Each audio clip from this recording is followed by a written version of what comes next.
우리 몸에서 가장 커다란 기관, 다름 아닌 피부는 눈으로 보면 부드러운 실크 같지만 좀 더 가까이 다가가 보면 완전히 다른 그림이 펼쳐진다. 600배로 확대해본 피부의 겉표면엔 물질 대사가 없는 죽은 세포들밖에 없다.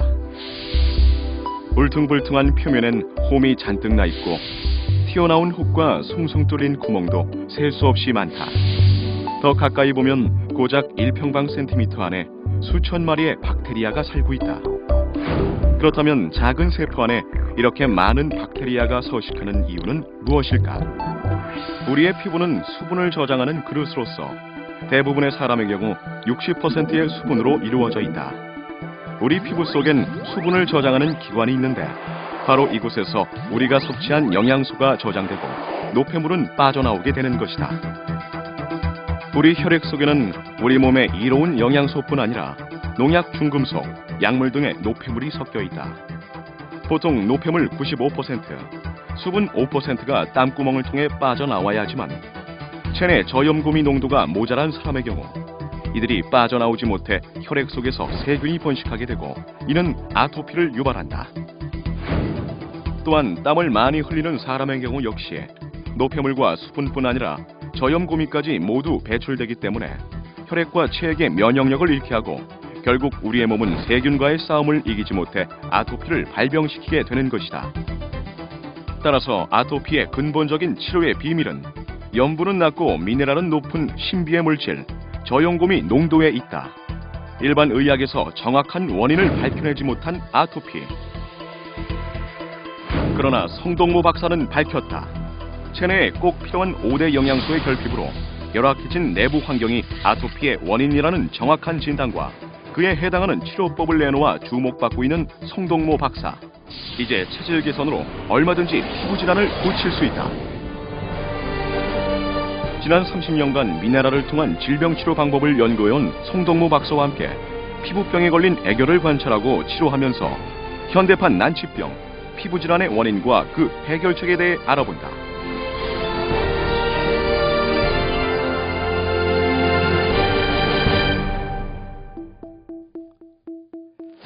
서울시 서초구에 위치한 한 동물병원. 요즘 이곳엔 부쩍 피부질환 때문에 치료받는 애완견들로 붐비고 있다. 피부질환은 애견질환의 약 50% 이상을 차지할 만큼 애견에게는 잦은 질병이다.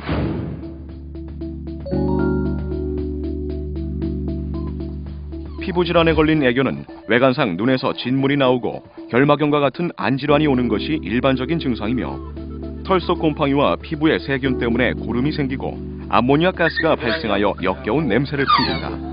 이러한 악취는 체내 5대 영양소, 즉 탄수화물, 지방, 단백질, 비타민과 미네랄의 불균형이 그 원인이다.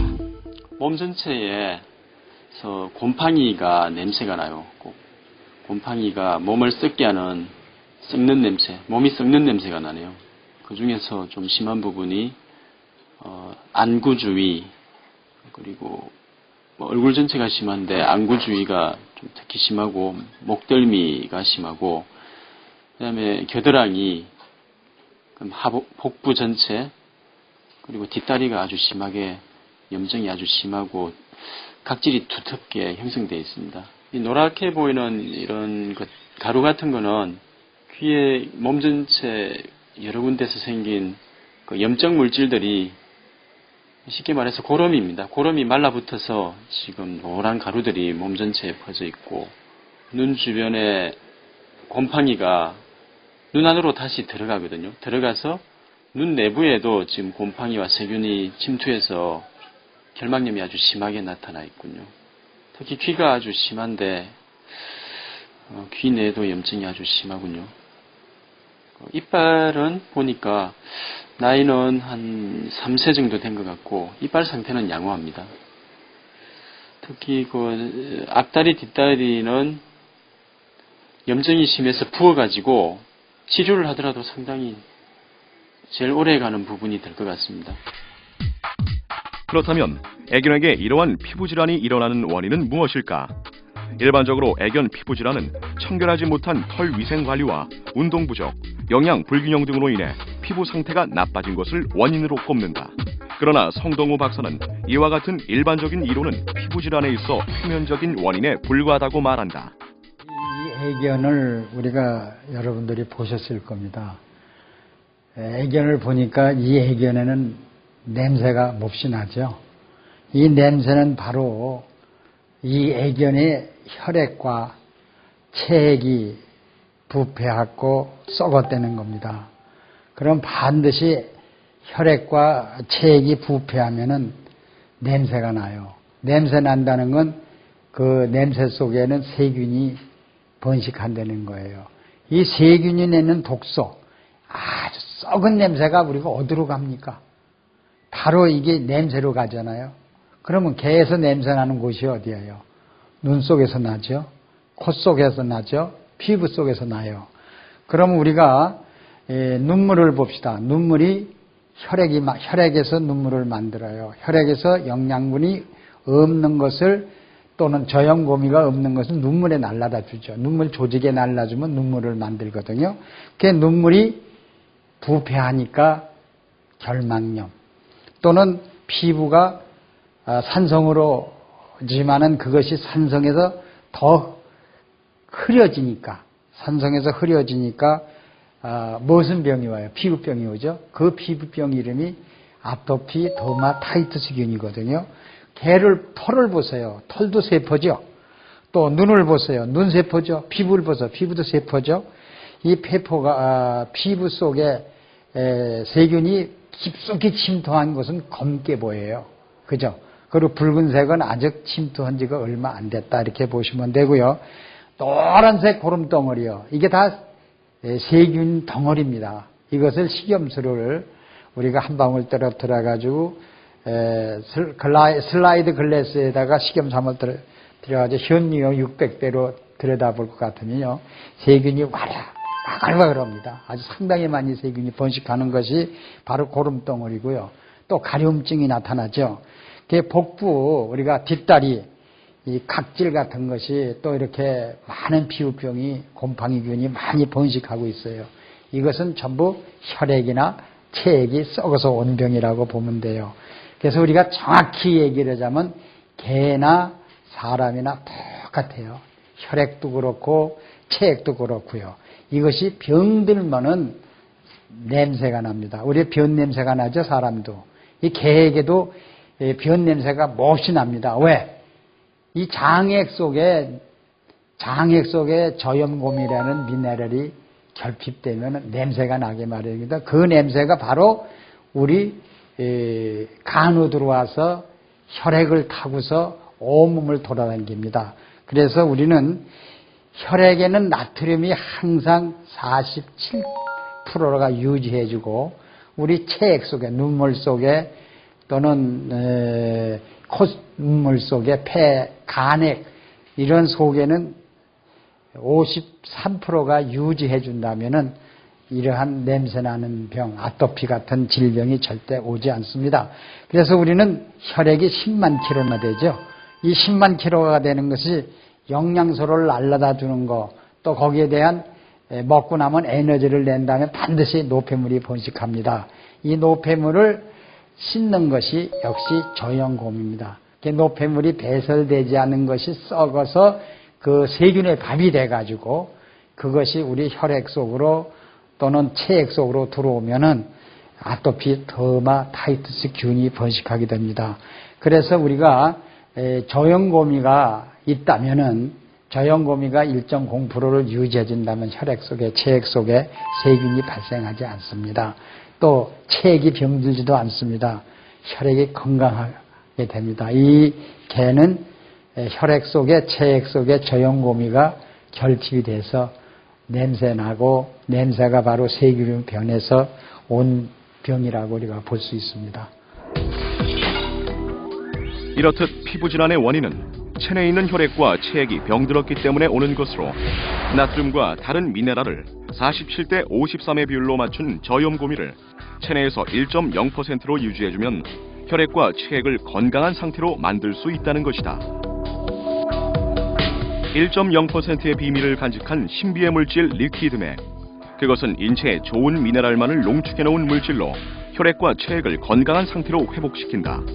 성동모 박사는 이 물질을 개발하기 위해 지난 30년간 연구에 연구를 거듭해왔다. 참 여러분들이 보셨지만 애견들을 치료할 수 있는 물질이 리퀴드맥이죠. 그러면 리퀴드맥은 어떻게 만드는 방법이고 그게 무슨 물질이냐 하는 것을 잠깐 말씀드릴게요. 이 리퀴드맥은 불멸의 물질이에요. 생명의 물질이에요. 자, 냉장고에 들어가지 않는 물질입니다. 자, 냉장고에 안 들어가는 물질은 썩지 않는다는 거죠. 이건 천도열에도 썩지 않아요. 자, 이렇게 불멸의 물질, 우리 지구는 이게 불멸의 물질이기 때문에 수억 년 동안 살아갑니다. 스스로 운영하면서. 그러면 이 불멸의 물질이 우리 몸속에 들어오면 우리는 불로초를 구한 거나 똑같아요. 자, 노사, 병사가 오지 않고 어떻게 오느냐? 아주 젊음을 유지할 수 있는 게 바로 리퀴드맥입니다. 근데 그 리퀴드맥이 어떻게 만드냐 하는 것을 말하기 전에 먼저 저염곰이라고 말할 수 있어요. 우리가 볼 때는 이 곰이라고 하는데요. 염도가 낮고, 그리고 염도가 얼마나냐? 47%입니다. 그리고 고미는 미네랄이, 다시 말하자면 미네랄이 53%입니다. 이것이 저염곰이, 리퀴드맥이에요. 그러면 이것이 우리 몸속에 얼마를 유지해 주냐? 우리 몸속에 3.5%가 유지해 줘야만이 우리가 건강한 거예요. 그래서 여러분이 잘 알다시피 바닷물 있죠. 이 바닷물은 저염곰이에요. 완전히 여러분들이 분석해 보시면 나트륨이 47%고요. 미네랄이 53%가 들어있는 이 바닷물은 불멸의 물질, 썩지 않죠? 바닷물이 썩습니까, 여러분들요? 그러면 저염곰이가 우리 혈액 속에 들어오면 절대 우리 몸이 불로초나 똑같아요. 젊음을 유지하고 살 수 있는 이러한 물질입니다. 그러면 이걸 어떻게 만드냐? 바닷물이요, 17도였을 때, 바닷물이 17도를 농축하다 보면 17도가 맞춰져요. 이때는 이 저염곰이 47대 53이요. 막 달라붙어요. 미네랄이. 중분성을 하나도 안 달라붙어요. 근데 18도나 19도 되면은요, 이게 전부 중분성이 들러붙어요. 아주 나쁜 동물질이 붙고, 이 17도의 때는 아주 미네랄하고 저염곰이 그냥 붙어요. 이것이 저희들 23년 동안 리서치한 거예요. 스타티하고요. 그래서 이것을 농축한 물에다가 깨끗한 저염고미를 우리가 청미래면 청미래, 그렇지 않으면 자작나무, 쌀이나무, 아니면 감, 이런 거에다가 약 2년 내지 3년을 숙성을 시켜요. 그래서 발효된 제품이거든요. 그러면 실제로 이것은 바닷물은 3.6%지만은 이 저염고미는 25%나 됩니다. 그럼 몇 배나 높은 거예요? 농축된 물이죠. 완전히 농축된 거예요. 이것을 우리가 어떻게 먹느냐, 이게 가장 중요하죠.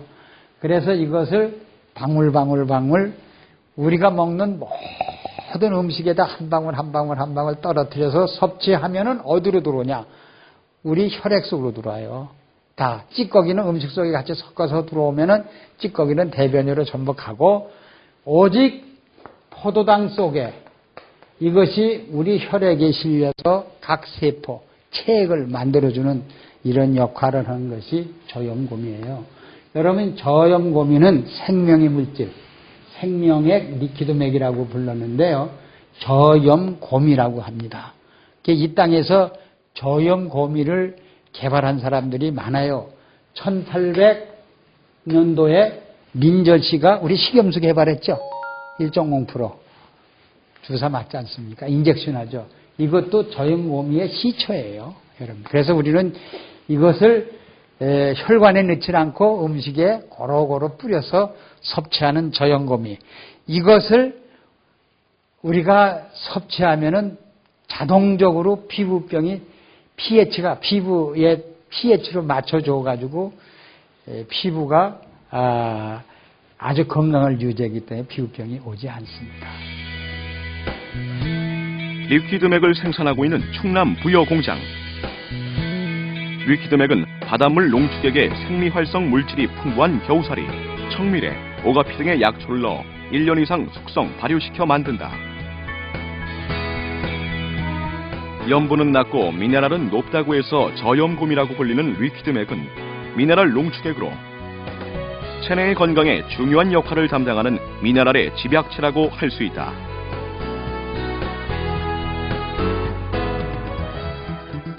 미네랄은 뼈, 치아, 혈액의 구성 성분으로 신체의 골격을 유지하고 혈액과 각종 체액의 생산에 관여할 뿐 아니라 신진대사를 촉진 또는 억제하는 물질이다. 또한 탄수화물, 지방, 단백질의 3대 영양소의 체내 흡수와 소화 과정에 작용하며 혈압 조절, 체액 중화 및 신경계 조화와 관련한 각종 조절 작용에 관여한다. 리퀴드맥은 이런 미네랄 중에서도 과다하게 섭취하면 인체에 해로울 수 있는 나트륨은 적게, 유익한 다른 미네랄은 많이 채운 최상의 미네랄 농축액이라고 할 수 있다. 자, 먹는 물이 뭐죠? 포도주도 물이죠. 양주도 물이죠. 막걸리도 물이죠. 소주도 물이죠. 사이다도 물이죠. 콜라도 물이죠. 맹물도 물이죠. 또 뭐예요? 뭐가 물이요? 자, 과일도 물이죠. 또 뭐 야채도 물이죠. 자, 여러분이 먹는 모든 물이나 야채나 과일이나 밥이나 죽이나 모든 음식에 떨어뜨려 섭취만 하면 혈액, 체액이 저염고미가 맞춰주니까 pH가 유지됨으로 해서 그 대신에요, 유지되는 것보다 경련이 일어났던 분이 싹 없어져요. 그리고 피부병이 가렵질 않아요. 그 다음에 그 쥐나는 게 또 없어지고요. 그래서 이러한 우리 몸속에는 저염고미를 사용처가 어디냐? 모든 음식, 우리 입으로 들어가는 음식은 난 다만 털을 먹어도 뿌려서 먹어요. 또 오늘 아침에 제 아내가 콩을 삶아줬더라고요. 그냥 먹으니까 못 먹겠더라고요. 리퀴드맥을 한 서너 방울 떨어뜨려서 먹으니까 맛있더라고요. 그래서 콩 하나, 땅콩 하나, 우리가 먹는 피자, 치즈 같은 것도 다 뿌려서 섭취하시면 굉장히 좋습니다. 리퀴드맥은 우리의 식생활 전반에 걸쳐 두루 사용될 수 있다. 나트륨과 몸에 좋은 다른 미네랄을 47대 53의 비율로 오랜 시간 숙성 발효시킨 리퀴드맥은 음식의 종류에 상관없이 모든 요리와 음료, 디저트 등에 한두 방울씩 떨어뜨려 간단히 섭취하면 된다. 또한 리퀴드맥을 넣어 먹게 되면 특유의 짭짤한 맛이 더해져 음식을 더욱 맛깔나게 만든다.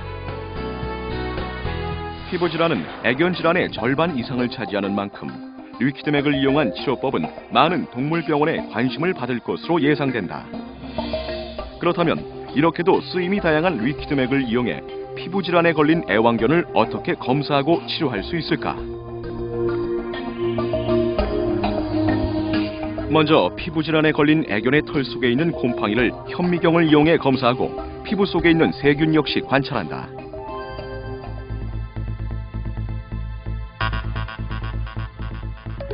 현미경으로 400배 확대하여 관찰 결과 많은 곰팡이를 볼 수 있다. 둥글게 보이는 것이 바로 곰팡이다. 이번엔 주사기로 리퀴드맥을 추출해 털 속에 직접 투여해 보기로 했다. 약물 투여 후 곰팡이의 움직임이 없고 형태가 사라진 것을 즉시 확인할 수 있다.